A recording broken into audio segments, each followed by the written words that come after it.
Jeff. Hey you, do you know what RMC is? No.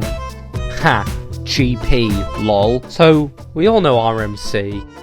No one shuts up about them. They started back in 2011, they made Texas Giant, and then they just got a lot better from there. They already started pretty well off, but then they just started making coasters that are absolutely insane. For the one person that doesn't know, I mean, yeah, they're just very good. Basically, they came along, invented these really smooth coasters, and used it to create an insane amount of airtime. So yeah, basically, they've just completely changed the industry, as we know. You can see this in the changes Vekoma and Intamin have made. Look at what they're making. Let Coaster, amazing. Abyssus looks pretty insane as well. And this is from the company that were still cloning El Condor 5 years ago.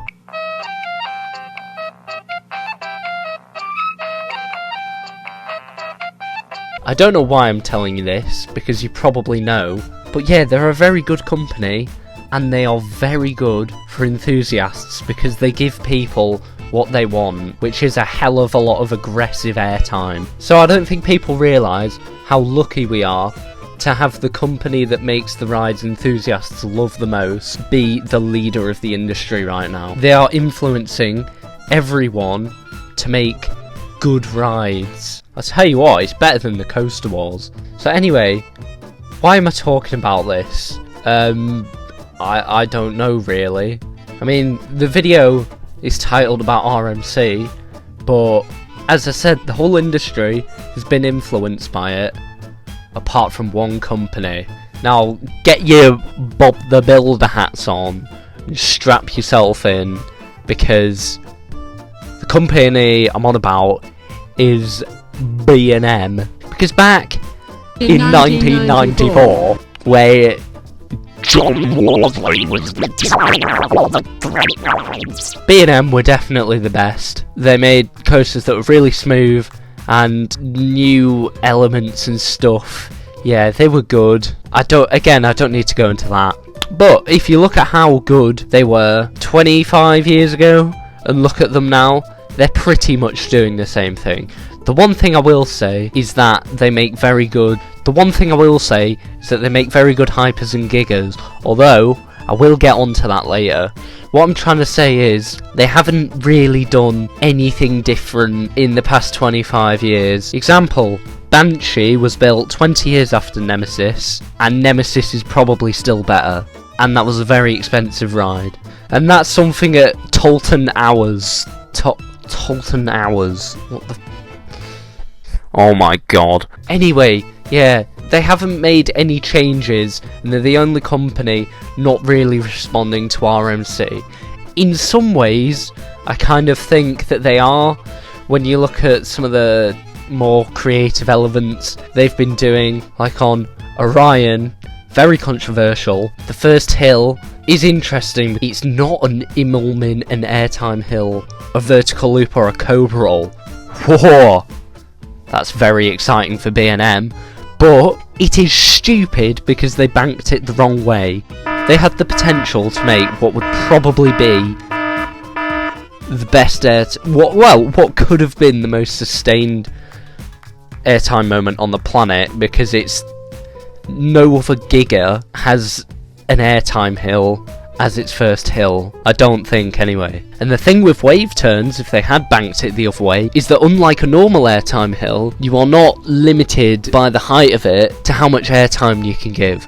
Because if you have a normal airtime hill, then the tighter you make it and the stronger the airtime is, then the less time it lasts for, because it completes the hill quicker. But if you do that on a wave turn, because the axis of the airtime is different to the axis of the hill's height, you can make it a -2G hill and it will last exactly the same as a 0G hill. B&M had the potential to make the world's largest airtime hill that, and they banked it the wrong way. It's stupid. Why does that matter? Why does that matter other than the fact that they could have made something very good, but they didn't? Well, so on the one hand we have RMC at the top of the industry, influencing people to do good stuff, And then at the other end, we've got still a very successful company doing not much different to what they were doing 20 years ago, still charging a hell of a lot of money for it, and still getting lots of people buying their stuff. Really what they're doing is showing people that your company can keep doing the same thing, make disgustingly mediocre, uncreative rides, and people will still buy them. That's why I get especially annoyed with it. Now, this wasn't supposed to be a rant about how bad B&M are, but they are bad, and it's turned into that. Not gonna lie, I never really have any structure to anything, and I don't care, because B&M are bad, and that's what I want to say, and RMC are amazing. I have only done one, but they get better every year, they push the limits. Every time we get a new POV for an RMC, it blows us away. Apart from Hakuge, but Zadra and Untamed, when the POVs first got released to them, they were insane. Especially Zadra and that Outer Bank, that is just pure yeet time. So yeah, B&M bad. What am I doing? I'm literally sat here listening to Russian hard bass speaking in a microphone. Shut up, I don't care. That's how you be cool. Yeah, although that was a rant, I feel like I made my points quite well.